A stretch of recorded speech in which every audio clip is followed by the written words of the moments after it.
What's up, traders? Matt from the Trade Brigade here doing a technical analysis on ticker symbol NVAX for Novavax Inc. On the left-hand side, we have the daily time frame, and on the right-hand side, the 30-minute intraday time frame. First things first, we have covered this one on the channel in the past. However, we should address the elephant in the room. Huge sell-side activity hit the stock today, taking it lower for an 11% move to the downside. So, all things considered, what are we going to do about it? Well, the first thing I would point out is that we are coming into hot and heavy this horizontal area of support as well as this support trend line. Now, when we have two things coinciding, that is generally what we call a super support. So I'm personally on the lookout for any type of hammer candle that can print down here, indecision doji candle that prints down here, anything that makes us question, are we going to get some sort of dead cat bounce? And I'm sure a majority of you are saying, well, hey, look at what's going on in the after hours. And yes, I get it. We're currently trading closer to 201, 201 quarter, meaning that we did start to see a bit of a bounce already, right? If I throw this on as just generally where we're trading right now, you can see we're up significantly off of the lows of the day. So it's going to complicate this trade a little bit. We'll have to see where we open in relationship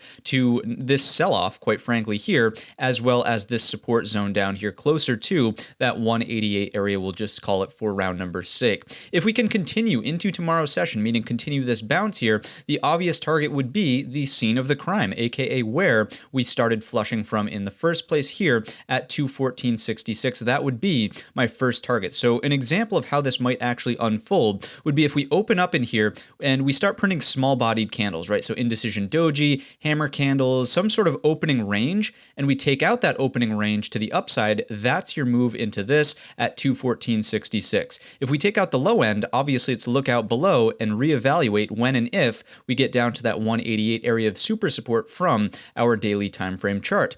Based on the selling here, based on where we're at right now, again, it really needs to come from an initial balance. It'll be a very, very difficult trade to pull off if it's just immediately candle higher, or just something that slams lower. I guess it wouldn't be too bad if it goes lower, noting that we do have this area of support to pay attention to and watch for some sort of bottoming pattern. So what that might look like would be something like this, right? If we open here, fall back down, bounce, something like this, there you go. There's a double bottom off of this critical support. Break of the neckline takes you higher. First target would be the opening print in that instance, or it could look like an inverted head and shoulders. You guys know that's another favorite here on the channel. Something like this, break of the neckline takes you higher again into the opening print for a retest of the open, as well as potentially the high of day if there was an initial sort of move higher. So if the first 30-minute bar looks like this with a little upper wick, your target would be the open, and then of course the high of day, monitoring for continuation to see if we can get into that 214.66. In both of those cases, in all of the long-sided cases, we're trying to exploit the fact that this was an overreaction to the downside and sellers got too aggressive here at the lows,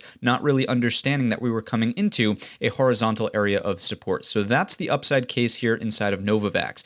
If we do not put in some sort of pattern tomorrow morning here at this sort of area around the 188, if the move is lower, then just stand aside and let us come down into the next known area of support. We have this neckline from this inverted head and shoulders at the 173.89, and then the shoulder line, okay? So both of those areas would be next up for, areas of potential support. Noting the severity of the volume here could be the likely scenario, okay? So just keep that in mind. Overall, the last thing I want to do is take out the Fibonacci's, come in from the high of the day down to the low of the day. There we go. What you'll notice is that we're not quite at the 38.2. Generally speaking, any movement down here is really, in the grand scheme of things, just bearish consolidation for an overall 30-minute bear flag. That's why, be cautious down here at the lows, trying to fish for that bottom. That's why we talked all about pattern and not just blindly buying this area down below of super support. So that's really going to wrap up the video. If you enjoyed it or learned anything new today, let me know in the comments section or by giving the video a thumbs up. Don't forget our main channel is linked in the description, and all of that being said, I wish you a green trading week.